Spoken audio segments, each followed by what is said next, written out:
I stand at the polished mahogany podium, my hands gripping the edges so tightly that my knuckles whiten. The scent of lilies fills the air at St. Mary's Catholic Church, mingling with the musty aroma of old prayer books and candle wax. Every pew holds familiar faces, some streaked with tears, others observing me with open skepticism. My grandmother's casket rests before the altar, draped in white roses. Lucia Rivera, our family matriarch, guardian of tradition, and the only person who truly understood me. My index cards shake slightly in my hands. I glance toward Chelsea in the front row, her mascaraed eyes narrowed, lips pressed into a thin line of disapproval. My parents sit beside her. Dad checks his watch. Mom dabs at dry eyes with a handkerchief that hasn't caught a single tear. "Ophelia," Father Dominguez prompts gently. "Whenever you're ready." I clear my throat. The sound echoes through the church's ancient speakers. "Thank you all for coming to honor my grandmother today." My voice feels strange, too high. I inhale and try again, this time lowering my tone. When I was 8, Grandmother Lucia taught me to bake oatmeal raisin cookies. The memory comes alive. Her kitchen bathed in afternoon sunlight, the worn wooden spoon in my small hands, her wrinkled fingers guiding mine. Not chocolate chip, oatmeal raisin, because they were my grandfather's favorite before he passed.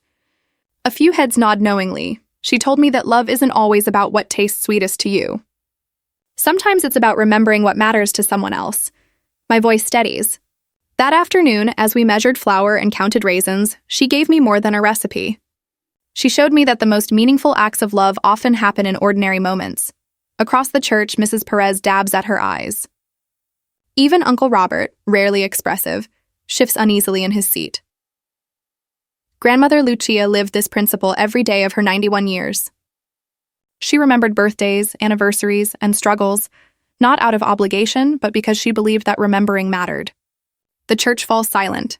Several people nod in recognition. In her final weeks, when speaking became difficult, she asked me to read from that same yellowed recipe card. "This," she whispered, "is what remains when everything else fades, the love we put into small things." I look up from my notes and see the congregation leaning forward. Even my father has stopped checking his watch. As we say goodbye to Lucia Rivera today, I hope we can carry forward this lesson. True wealth isn't measured in possessions, but in the consistency of our care for others. When I finish and step away from the podium, scattered applause rises, unusual for a funeral, yet somehow fitting. Several people wipe tears as I return to my seat. My cheeks burn, my heart pounds. Mrs. Gonzalez from Grandmother's Garden Club reaches across the aisle to squeeze my hand. Only Chelsea's cold stare follows me, her lips curved in a smirk that suggests she knows something I don't. Later, I find a quiet corner of the reception hall, away from buffet tables and relatives trading stories. The church basement smells of floor polish and coffee. I lean against the cool cinder block wall, letting my breathing slow. The memory I shared wasn't entirely accurate. Grandmother did teach me to bake cookies, but the lesson about love occurred years later, when I was 23 and heartbroken over a job rejection. I blended memories, polishing them into something that reflected her essence rather than literal truth. The small guilt lingers like a stone in my stomach. I close my eyes, recalling how her kitchen always smelled of cinnamon, how her hands, though spotted with age, moved with certainty. So different from my childhood home, where Chelsea's dance recitals and debate trophies dominated the mantel, while my certificates disappeared into drawers. "You have a librarian soul," Grandmother once told me, observing something valuable, unlike my mother's critiques. Now she's gone, and the rare comfort of being truly seen has vanished with her. "Miss Rivera?" I open my eyes to find a slender man in a charcoal suit holding a leather portfolio. "Yes? Henry Gutierrez. I was your grandmother's attorney. My condolences for your loss. Lucia was truly an extraordinary woman." "Thank you." His handshake is firm, and his gaze is sharp and perceptive. "I need to speak with you regarding some matters about your grandmother's estate. Could you come to my office tomorrow morning?" Before I can reply, Chelsea appears beside us, dressed flawlessly in black. Not a strand of hair is out of place, despite the tears she had shed so dramatically during the service. "What's this about?" she asks, her eyes shifting between us. "Ophelia? What did he want?" "Are you hiding something?" Chelsea presses. I straighten my shoulders. "Mr. Gutierrez is my grandmother's attorney. He needs to discuss some paperwork with me." Why you? Chelsea's voice rises slightly. I spent more time with grandmother than anyone. I should be included in this. Mr. Gutierrez clears his throat. Miss Rivera, Chelsea, I will contact family members as necessary regarding various matters. Right now, I need to speak with Ophelia specifically. I notice my parents suddenly taking an interest in my conversation, hovering nearby after barely speaking all day. It's probably just paperwork, I say firmly.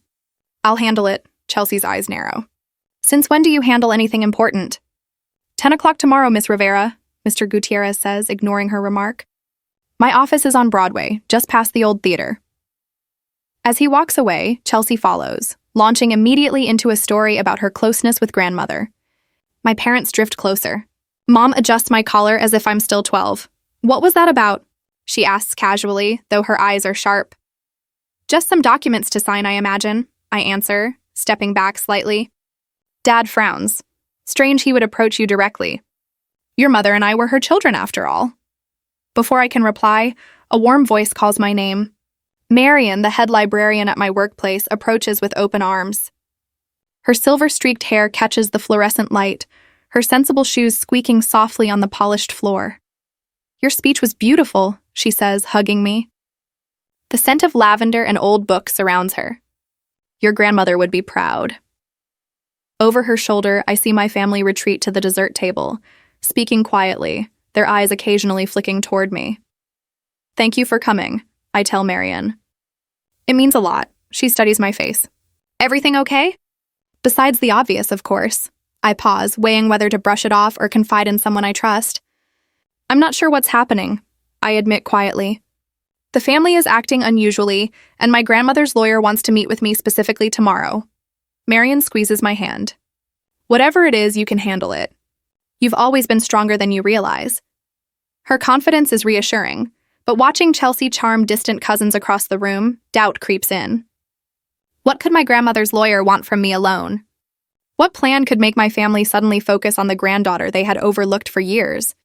I need to uncover what my grandmother intended, and why I am now the center of attention. The next day, Henry Gutierrez's law office occupies the second floor of a restored Victorian on Broadway, just past the old Majestic Theater.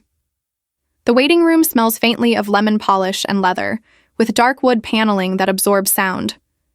A grandfather clock in the corner marks time with solemn precision, each tick resonating in my chest. I smooth my navy skirt, which suddenly feels too simple, and check my watch. 9:53. I am early, as usual. The receptionist. Her steel-gray hair and an elegant French twist offers me water. Mr. Gutierrez will see you shortly, she says, her voice calm and practiced. My phone buzzes with a text from Chelsea. What's happening? We have a right to know. I silence it without replying. When Henry appears, he looks exactly as he did at the funeral. Impeccable in a charcoal suit, posture confident, eyes observant. Miss Rivera, thank you for coming, he says, gesturing toward his office. Please. His workspace is impressive and slightly intimidating. Bookshelves lined with leather-bound volumes, a desk large enough for 8, and windows flooding the room with morning light. He indicates a chair across from him, then sits behind the desk, establishing a clear sense of authority. I apologize for the confusion yesterday, he begins, folding his hands. Your grandmother was very clear about how this process should proceed. Process? My voice echoes lightly in the spacious room. Henry opens a folder on his desk. I've been Lucia Rivera's attorney for 27 years. In all that time, I've never encountered a sharper mind or a more deliberate planner. He slides a document across the polished surface. This is your grandmother's will. The most recent version was finalized 6 months ago. I stare at the legal document, its dense text blurring before me. Your grandmother left her entire estate to you, Ophelia. $3 million in total assets. The room seems to spin. That's impossible. It's not only possible, it's legally binding. Henry removes his glasses. What I'm about to share may be difficult, but Lucia wanted you to understand everything. He retrieves another, thicker folder. Over the last 5 years of her life, your grandmother conducted what she called a final test.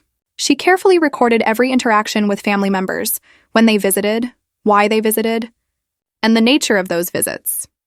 He opens the folder to reveal pages of meticulous notes in my grandmother's handwriting. Dates. names, and detailed remarks. Chelsea requested money for a car down payment, I read one entry. Robert and Elena asked for a loan to refinance their mortgage. Page after page document college funds, retirement plans, vacations, and home repairs. Each entry concludes with a specific dollar amount. Were these loans? I ask. Some were framed as loans, Henry says evenly, but most were simply requests for financial help. Your grandmother tracked every call, every visit, even those made without any monetary request. He taps a section where my name appears repeatedly, without dollar amounts attached. Only me? My stomach tightens. Your grandmother underwent thorough neurological and psychological evaluations to confirm her competence, Henry continues, producing medical records. These confirm she was fully capable of making financial decisions. She anticipated her will could be challenged. The realization hits me. My family only visited when they wanted something. I'm afraid the record suggests that pattern, he confirms. I close my eyes. Memories shift, like puzzle pieces rearranging themselves. Chelsea's perfect attendance at family dinners coinciding with tuition requests. My parents' sudden interest in grandmother's garden when their kitchen needed work. They'll never accept this, I whisper. They will fight? Your grandmother expected that, Henry says, neutral and precise. She prepared accordingly. He shows me visitor logs from the nursing home where my grandmother spent her final months. My name appears 3 times a week. My parents and Chelsea show up once a month, often aligned with major expenses. But my parents always said I wasn't attentive enough, I murmur. People create narratives that justify their behavior, Henry responds. Your consistent presence without financial motivation was exactly what Lucia valued most. The clock on his wall reads 10:30. In just half an hour, my understanding of my family has shifted entirely. There's more you should know about your family's finances, Henry adds, producing another folder. Your parents took out a second mortgage 3 years ago, and they carry significant credit card debt. He shows me financial records obtained legally through discovery during the estate planning process. My parents' fragile finances lie before me in stark detail. Chelsea, I ask, your sister maintains an extravagant lifestyle, designer clothes, European vacations? He slides a printout across the table, Chelsea's Instagram feed. Champagne brunches, luxury shopping bags, captions about living her best life, all funded by our parents. Henry nods. They've enabled her spending habits for years. They were relying on this inheritance to fix their financial issues. The realization hits me. They're not cartoon villains twirling mustaches. They genuinely believed grandmother owed them support. The inheritance wasn't a surprise. It was a long-anticipated solution to their debts. They'll contest the will, Henry says, confirming my fears. They'll search for any weakness, claim Lucia was manipulated or mentally incompetent. Chelsea can be vindictive, I add quietly. Remembering childhood grudges settled with ruthless precision. Henry's tone softens. Lucia hired me specifically to protect you, Ophelia. She knew this would be difficult.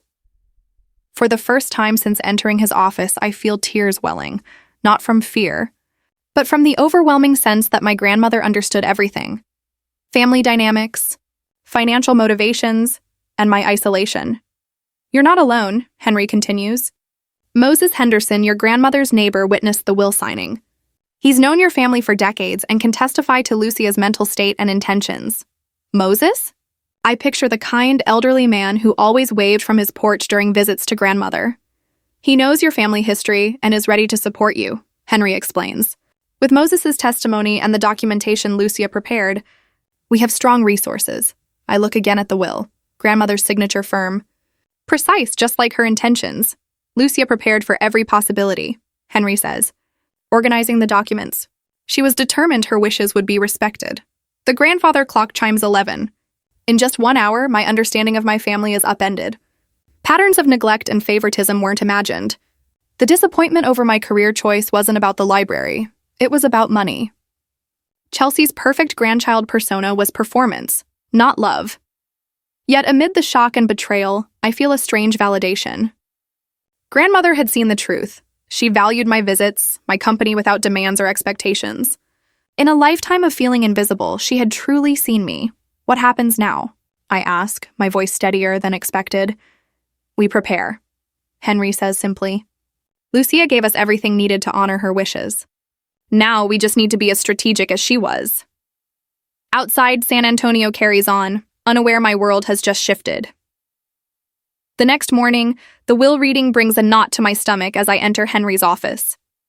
The reception area is crowded with my family, tension thick in the air. My mother adjusts her pearls while my father checks his watch repeatedly. Chelsea sits with perfect posture, scrolling through her phone, occasionally studying me with narrowed eyes. Henry appears, leather portfolio under his arm. Thank you all for coming. Please follow me to the conference room. We enter like soldiers to a court-martial. The room is both grand and suffocating. Mahogany table, leather chairs, sunlight casting prison-like shadows across the polished surface. Before we begin, Henry says, placing his portfolio on the table, I need to share additional documentation Lucia left me. He retrieves a leather-bound journal, red and faded. This is your grandmother's visitor log. She recorded every family visit over the past 5 years. My father leans forward. That seems unnecessary. We visited her regularly, did you? Henry opens the journal, revealing meticulous handwriting. According to her records, the pattern of visits is revealing. The room falls silent. Each entry lists dates, times, and notes about conversations. My stomach tightens as a pattern emerges. Henry reads, January 15th, Chelsea visited. Asked for $3,000 for a spring break trip to Cancun. Brought store-bought cookies she claimed to have baked herself. Chelsea's face flushes. Grandma offered to help. Henry continues without acknowledging her. February 8th. Robert and Susan visit. They ask about options for a second mortgage. I'm advised to consider selling the house. My parents shift uncomfortably. Dad's jaw tightens. March 30th. Ophelia comes by with library books and fresh groceries. She fixes a loose cabinet in the kitchen. She asks for nothing in return. Henry glances up. This pattern repeats consistently. I notice dates circled in red ink. Squinting at the open pages, I see the link. These dates, I say, pointing to the red circles, they match exactly with family financial troubles. The day Chelsea crashed her car. When Dad's business partner left. When Mom needed dental surgery, Henry nods in approval. Lucia was observant, he says. He returns the journal to his portfolio and pulls out a document. Now to the will itself, he continues.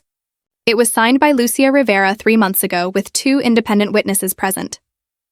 He slides a medical evaluation across the table. It confirms that Lucia was of sound mind when making her decisions. The assessment was performed by Dr. William Barkley, a respected neurologist specializing in geriatric care. My family stares at the documents as if they might bite. I feel a strange sense of calm power, seeing everything laid out clearly. Grandmother hadn't just made a decision. She'd built a solid, thorough case. Henry clears his throat. Regarding the will, Lucia Rivera has left her entire estate, including the house on Magnolia Street, all financial accounts and personal belongings, to her granddaughter, Ophelia Rivera. The estate is valued at around $3 million. 2 seconds of silence follow before chaos erupts. This is absurd, Chelsea shouts, jumping to her feet, face twisted with anger. She made up that eulogy to look good. She was barely there for Grandma. My mother's hand trembles as she points at me. You manipulated a sick old woman, your own grandmother. We're contesting this immediately, Dad announces, pulling out his phone. I'm calling our attorney. Grandmother knew exactly what she was doing, I say, my voice steadier than I expected. The words come from deep within, from a place I barely recognized. She documented everything. She saw everything. Dad's face reddens. This will won't stand in court. Mother was 91. She couldn't possibly have understood. The will has already been filed in probate court, Henry interrupts calmly. You're welcome to contest it, but the process could take months. Lucia anticipated this reaction and prepared thoroughly. Her documentation is extensive. Chelsea grabs her purse, nearly toppling her chair. You won't get away with this, Ophelia. We all know who you really are.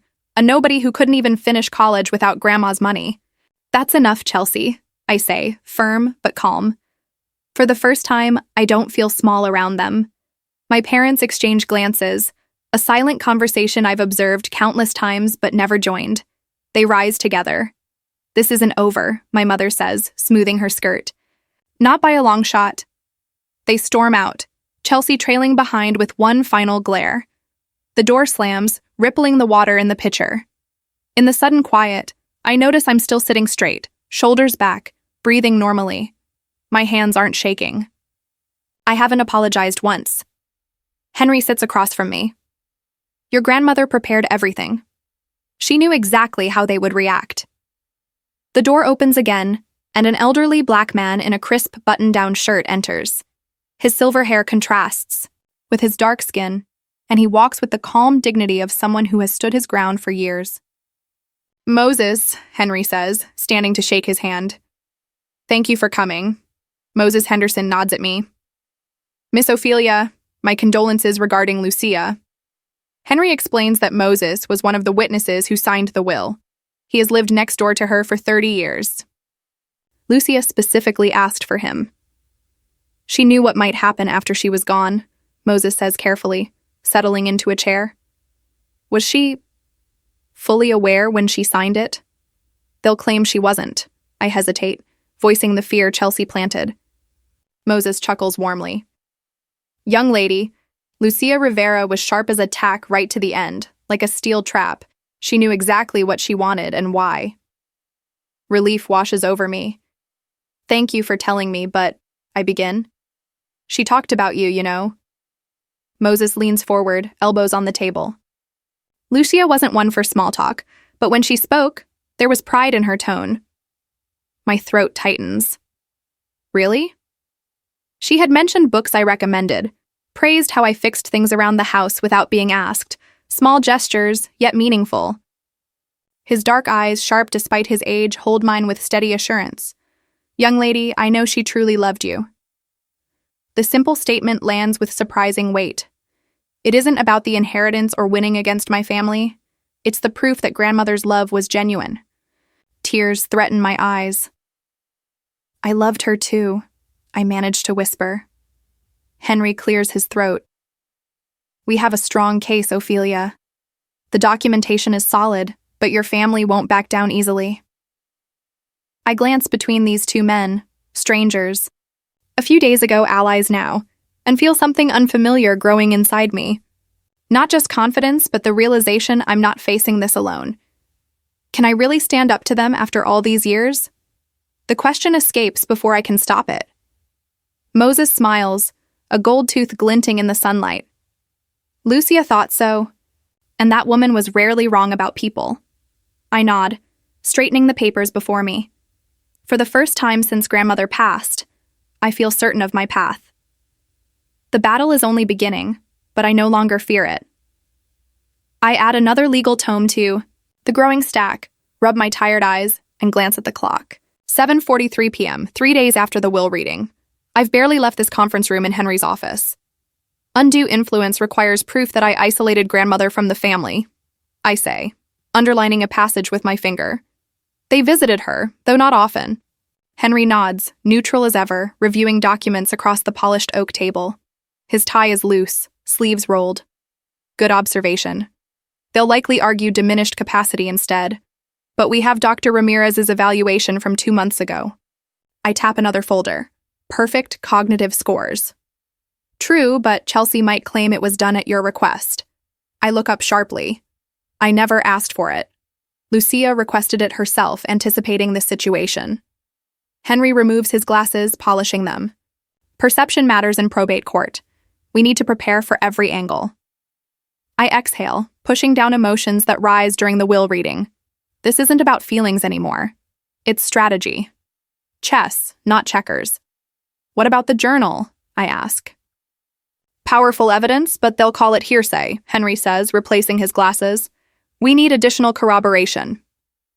This methodical approach feels foreign to me, the girl who avoided conflict, who always prioritized family harmony. Yet here I am, analyzing legal precedents like battle plans. I've been reading contestation statistics, I say, opening another book. Most challenges fail when proper documentation exists. Henry raises an eyebrow.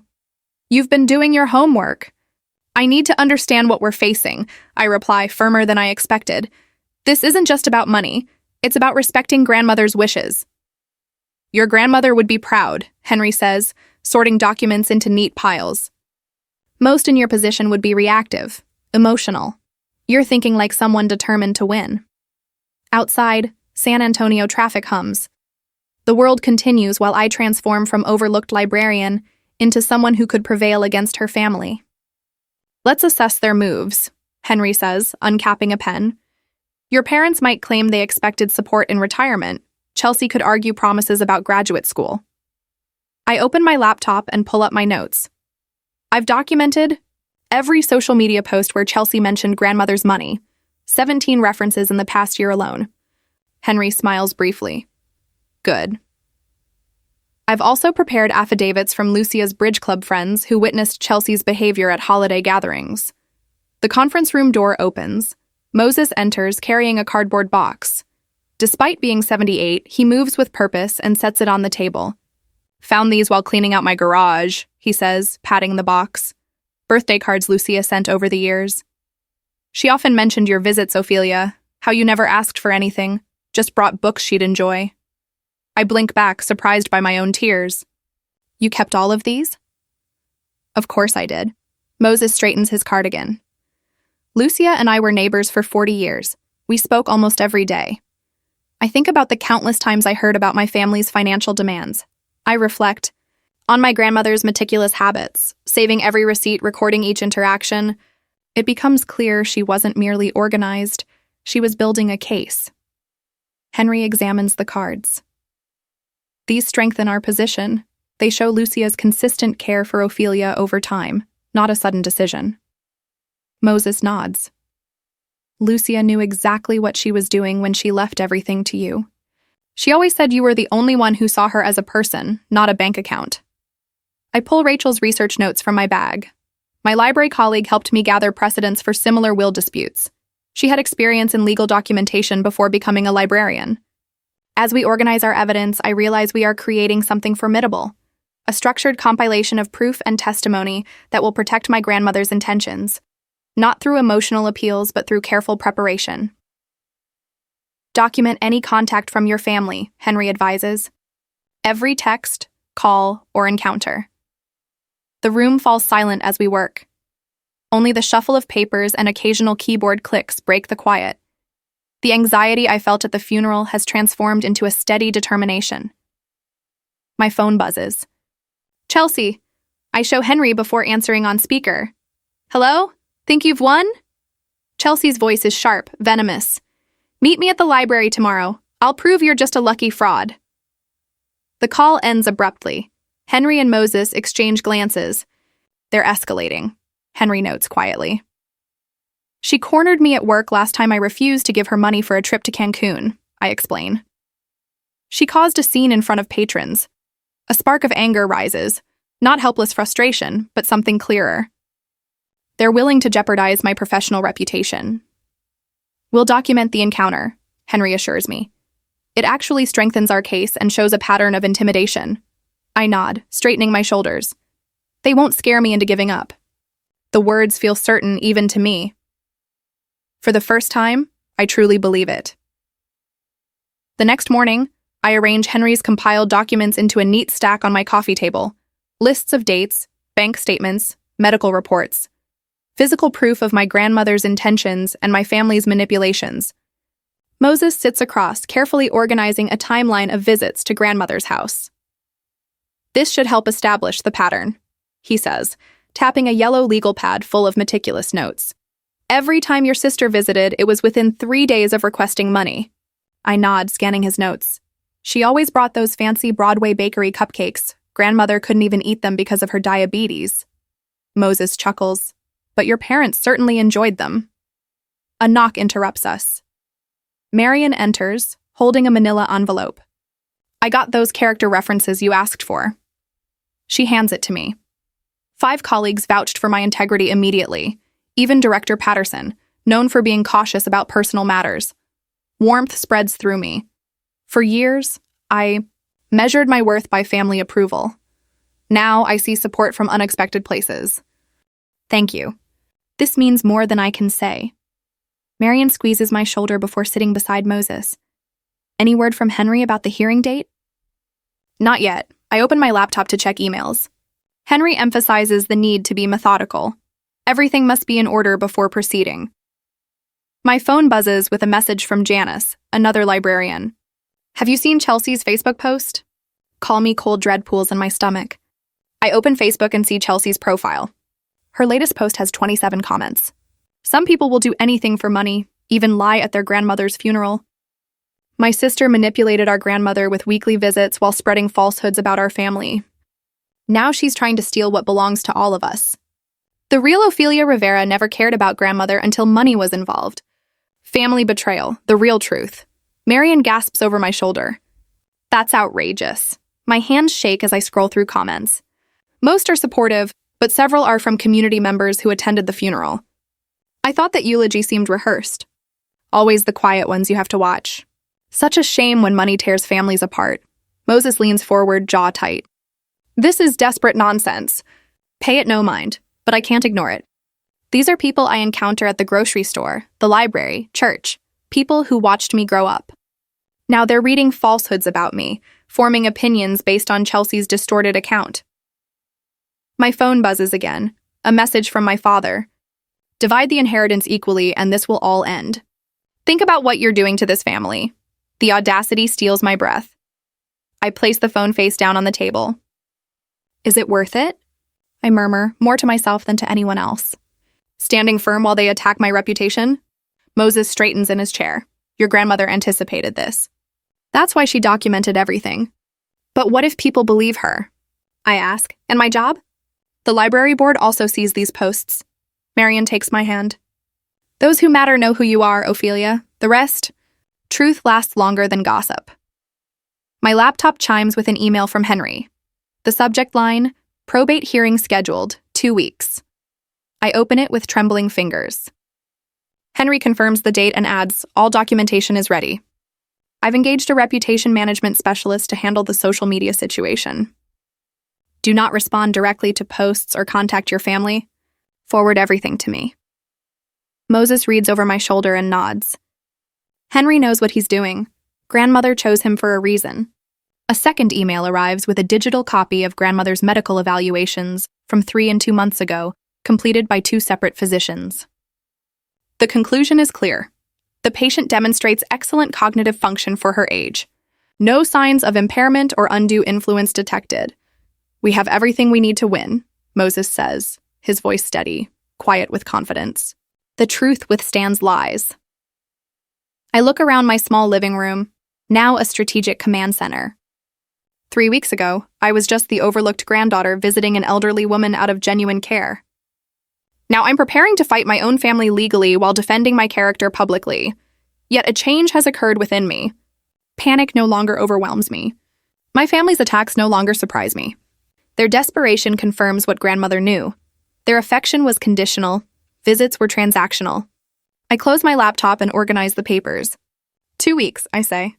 Let's be ready. For the first time, I feel neither fear nor doubt. Only a quiet determination to honor my grandmother's final wish and recognize my own worth, even if others try to diminish it. 2 days later, Henry's office feels smaller. Sunlight stripes the walls as he unfolds a letter from Wallace and Thornton, attorneys at law. They've hired Gerald Thornton, Henry says, voice tight. He specializes in contesting wills under questionable circumstances. My throat tightens. What exactly are they claiming? Undue influence, Henry says. He lays the letter flat. They allege you manipulated your grandmother during her final years, using your visits to turn her against the family. My hands clench. They've requested an emergency probate hearing. Thornton is precise, calculated. He frames it as concern for Lucia's legacy, not personal gain. I can't believe the distortion. I never asked grandmother for anything, I whisper. Exactly why this is dangerous, Henry says. They aren't claiming extortion. They suggest you pretended to be dutiful while undermining her children. I picture Chelsea's composed face. The false grief of my parents at the funeral performance that fooled no one who truly knew Lucia. Henry slides a printed Facebook post across the desk. My mother's account expressing concern for Lucia's final wishes, hinting at manipulation. My stomach twists. They're making me sound like a predator. They're being strategic, Henry says. No greed. No outbursts. Just worried family members. He shows screenshots from Chelsea's Instagram. curated photos with captions highlighting cherished moments. They're rewriting history, I murmur, cold truth settling in. Certain neighbors already support them. The Wilsons next door, the Harveys across the street, they saw Chelsea's occasional visits but never your regular Tuesday afternoons with Lucia, Henry notes. The phone buzzes. Judge Ramirez has scheduled the emergency hearing for Thursday at 9 a.m. 3 days, not 2 weeks. I exhale as Henry ends the call, standing to straighten his tie. Time to activate everything we've prepared. Within hours, our counteroffensive moves with the precision of a well-orchestrated operation, the result of 3 months of strategic planning executed simultaneously. Henry submits detailed documentation to the court, including medical evaluations that affirm Lucia's mental clarity. Visitor logs from the nursing home and staff testimonials accompany the evidence. By noon, Moses arrives at Henry's office, leaning heavily on his cane but eyes burning with determination. "Those vultures," he mutters, shaking his head. "I've recorded every conversation I overheard between Lucia and your parents over the past 5 years. Every demand for money, every guilt trip about her obligations toward Chelsea's lifestyle. Marion, coordinating from the library, organizes character references from colleagues. We're addressing the reputation issue directly," she says over speakerphone. 8 letters from community members who have known you for years testify to your integrity and character. By afternoon, Henry arranges for Lucia's primary physician to provide a sworn statement. "Dr. Sandoval conducted quarterly cognitive assessments," Henry explains. "Your grandmother scored exceptionally well, even 2 weeks before her passing. I watched this machinery of defense with quiet awe. For years, I navigated life cautiously, avoiding conflict and prioritizing others' needs. Now, an army mobilizes on my behalf, defending what Lucia intended. My phone buzzes with a text from Chelsea. You could stop this if you wanted. Even split, that's all we're asking." I set it face down without responding. By evening, we assemble in Henry's conference room. Henry, Moses, Marion, and 2 of grandmother's nurses. The walls are lined with documents mapping the family's history with Lucia. My modest apartment could never have accommodated this operation. Character witnesses will be called. Henry explains. Former church members and distant relatives claim Lucia mentioned alternative plans for her estate. "But we have the signed will," I remind him. "We do," he agrees. Thornton will argue undue influence during a period when Lucia was vulnerable. Moses scoffs. "Vulnerable? That woman could calculate compound interest faster than my smartphone until the very end." Betsy, one of the nurses, laughs. "She beat me at chess the week before she passed." Henry adds, "Judge Ramirez will decide if there's sufficient cause to delay probate. If he rules in their favor, the estate could be tied up for years." The stakes crystallize. This isn't just about money, it's about Lucia's final wishes, her deliberate choice, and the truth of our relationship. Returning home that night, Moses insists on walking me to my door despite his painful knees. "You know," he says as we reach my apartment, "Lucia once told me you reminded her of herself. Quiet on the outside, steel on the inside. Thursday, we show them that steel." His words linger as I spread documents across my kitchen table, reviewing testimony and preparing for cross-examination. The night stretches on, but sleep eludes me. I rehearse responses, anticipate accusations. My phone lights up with a text from Henry. "Lucia planned for this exact scenario. Trust the preparation. Thursday morning arrives too quickly." I dress in a simple navy suit, professional and understated, avoiding any hint of wealth or entitlement. As I fasten a small silver pendant Lucia gave me for my 25th birthday, I catch my reflection.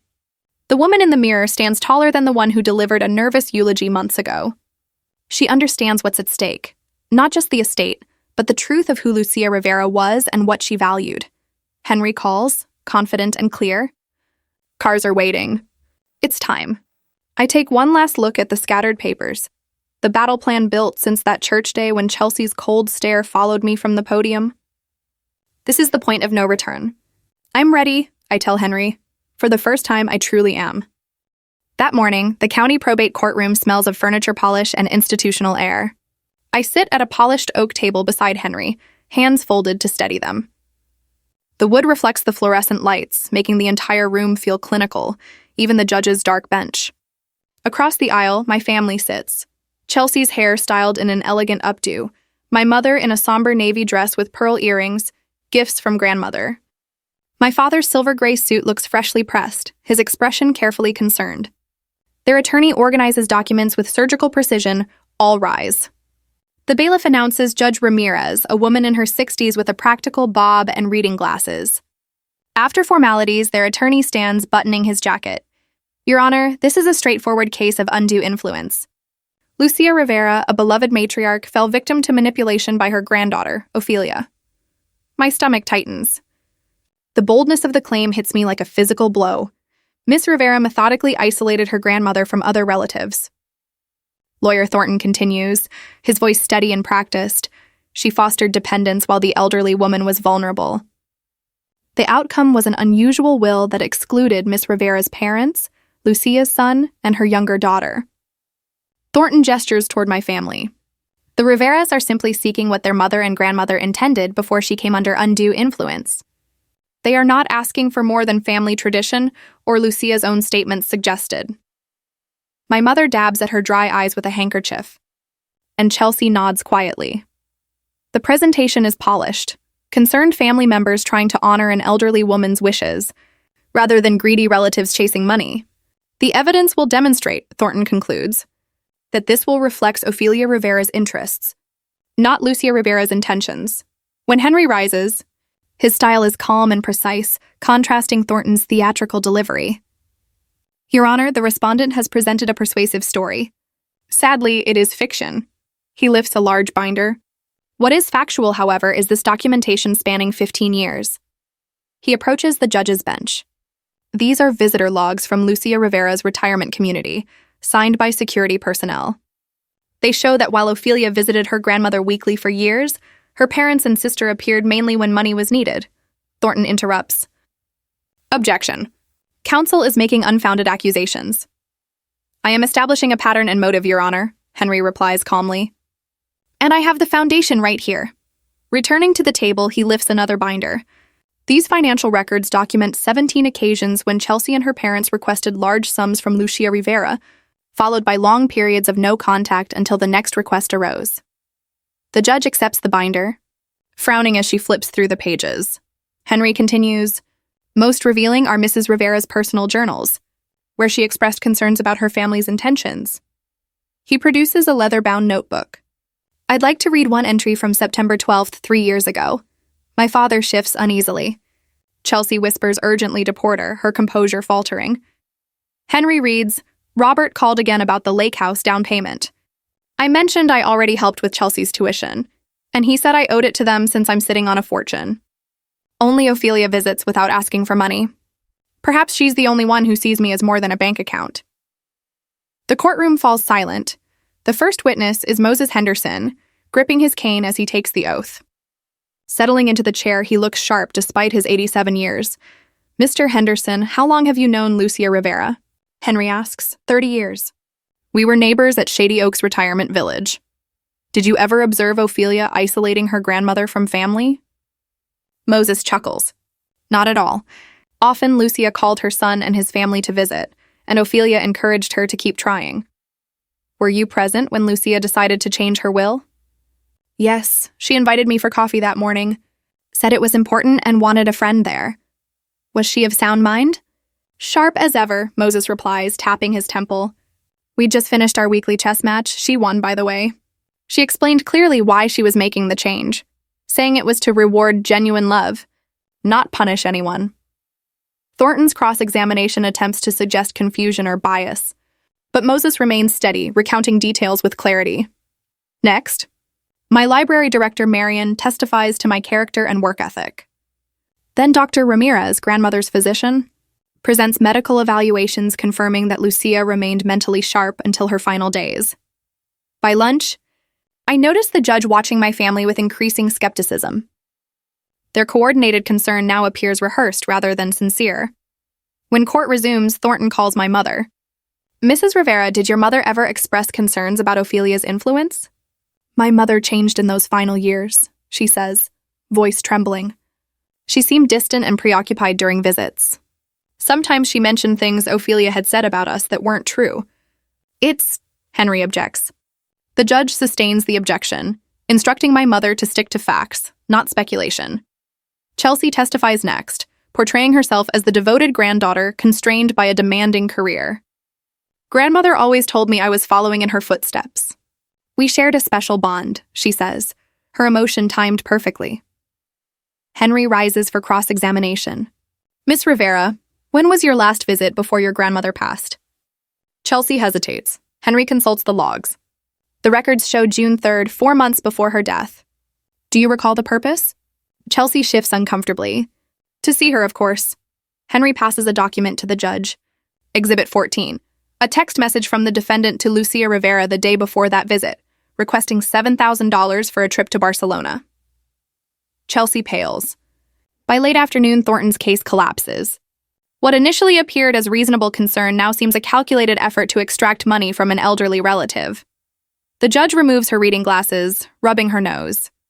I've reviewed the evidence thoroughly. There are no grounds to invalidate Lucia Rivera's will. The documentation demonstrates a deliberate decision by a sound-minded woman based on years of careful observation. She turns toward my family. The evidence clearly shows that Miss Ophelia Rivera was the only family member who consistently offered care without any financial motivation. The will remains as written. Chelsea loses her composure. This isn't fair, she exclaims, standing abruptly. She was manipulated. Ophelia never deserved to be her favorite, the judge interrupts sharply. That's enough. One more outburst and I will hold you in contempt. Additionally, the plaintiffs are responsible for all legal costs stemming from this baseless contest. The judge fixes her gaze on my parents. Any further harassment of the defendant may result in additional legal consequences. This case is closed. The gavel falls decisively. As we leave the courtroom, Moses catches up with us in the hallway, tears glinting in his eyes. Lucia would be so proud, he says, patting my hand. She knew exactly how things would unfold. She once told me that people sometimes need to face consequences to truly grow. Henry organizes his briefcase with precise, satisfied movements. Justice has been served exactly as your grandmother intended. The estate will be transferred to your name within 30 days. Through the window, I watch my family head to their car, their heads bowed, Chelsea still wiping angry tears. For the first time, they seem small to me, not because of their loss, but because of the truth about who they are. A calm settles over me. The inheritance is secure, but more importantly, I now understand what grandmother tried to teach me through her recipes, stories, and quiet affection. True value isn't measured in money, but in consistent care offered without expectation of return. The courtroom empties, yet some neighbors linger, offering congratulations. Mrs. Gonzalez from the garden club embraces me. Your grandmother spoke so highly of you, she whispers. Now I understand why.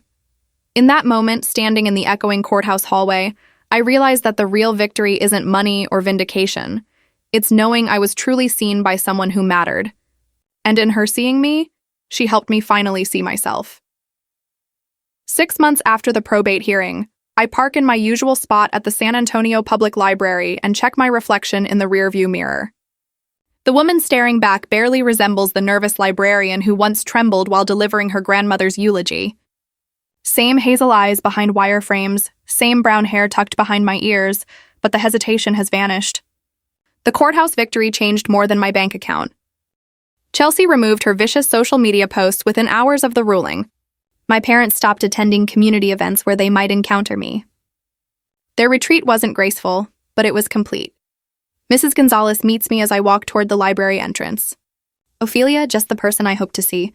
The planters you donated for the community garden are thriving beautifully. Lucia would be proud. Thank you, I say, no longer flinching at the mention of my grandmother. The garden mattered to her. And it matters to you, Mrs. Gonzalez adds, squeezing my hand. I misjudged your family, and so did many of us. I should have known better, I smile. We all acted based on what we believed was right at the time. In my office, I sort through grant applications for the new literacy program. After paying off my student loans, the first thing I did was establish a foundation in my grandmother's name. The second was buying a modest craftsman bungalow 3 blocks from the library. No mansion, no flashy cars. Choices that puzzled colleagues imagining what they would do with millions. Morning. Boss, Marion says, poking her head in, silver streaks catching the morning light. Moses Henderson, a regular visitor, joins me today with more stories of my grandmother. His memories add richness to the portrait I already carry. Sitting across my desk, his cane propped nearby, he says, "Your grandmother always said the best investment she ever made was in people, not stocks. Seems you inherited that wisdom along with everything else." "I had an excellent teacher," I reply. Henry. Now my permanent financial advisor notes, the foundation paperwork will be finalized next week.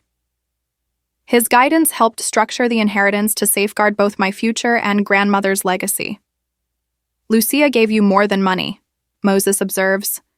"She gave you confidence. I see it in the way you walk, the way you speak. No more hiding in corners." The transformation feels both subtle and profound. Where I once second-guessed every decision, I now trust my instincts. When the board unanimously appointed me head librarian last month, I accepted without questioning whether I was truly ready. The promotion brought new challenges, yet I faced them without the familiar companion of doubt. Later that afternoon, I visit the cemetery. Autumn leaves drift across the grounds as I place fresh white roses on my grandmother's grave. Unlike my early visits, once filled with tears and questions, I now bring updates, sharing news about the Foundation's progress and the community programs we've launched. The Senior Companionship Initiative begins next month. I adjust the flowers and speak to her. Moses has agreed to serve as program advisor. He says it's about helping people recognize genuine kindness. The wind stirs the trees overhead. In this quiet setting, the bitterness of the court battle feels far away.